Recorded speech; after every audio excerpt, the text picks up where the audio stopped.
Je suis née en Israël et je vis en France. Je ne suis pas pratiquante et pourtant, l'identité juive me colle à la peau. Je ne comprends pas pourquoi. Alors, je pars avec ma caméra à la rencontre des juifs et non-juifs. Je leur demande de me répondre en 1 minute à cette question qui m'obsède. C'est quoi être un juif?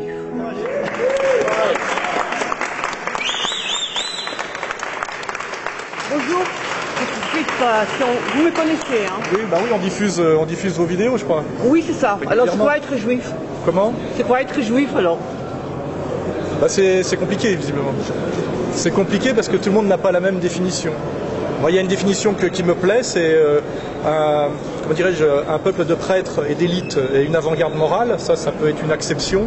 Et malheureusement, il y a aujourd'hui une déviance qui est devenue majoritaire, que j'appelle moi talmudo-sioniste, qui dérive de plus en plus vers le racialisme, le suprémacisme racial, la théocratie violente.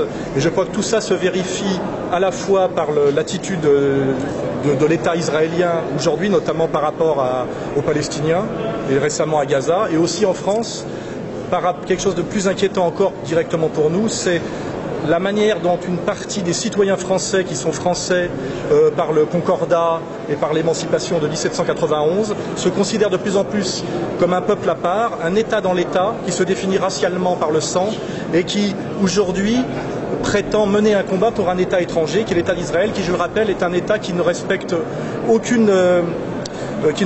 pas le droit international, qui est accusé à de nombreuses reprises de crimes de guerre et qui bafoue les résolutions de l'ONU depuis 1967. Donc je crois que tout juif, intègre et qui a déchiré le voile, on va dire, de la solidarité tribale, comprend que mon combat n'est absolument pas un combat antisémite. Au contraire, je montre un certain danger, effectivement, d'une dérive communautaire raciste et brutale qui, j'en ai bien peur en dernière instance, se retournera contre les manipulateurs. Et j'insiste bien pour dire que les manipulateurs sont une minorité à l'intérieur de la communauté, puisque comme vous le savez très bien, le CRIF par exemple, qui représente cette ligne que je critique, le CRIF ne représente officiellement qu'un juif sur 6. Donc il représente une personne sur 6 d'une communauté qui en plus n'existe pas dans le droit français et la Constitution française, puisque l'État français, je vous le rappelle, ne reconnaît rien entre l'individu et la nation. Il y a eu dissolution des corps intermédiaires à la Révolution française. Donc normalement les communautés n'existent pas. Nous sommes tous des citoyens face à la nation. Voilà, je finirai là-dessus. Ben, merci. Je vais les publier alors. Comment? Je vais les publier dans ma série alors. Avec plaisir, oui. N'hésitez pas. C'était un peu plus long que 1 minute, mais j'espère que... Je vais couper alors peut-être. Je vais couper un peu le montage, non? Faites comme vous voulez. Je n'ai pas le pouvoir de vous imposer quoi que ce soit, vous le savez.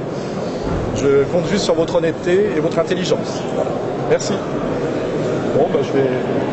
Juste qu'on a filmé aussi.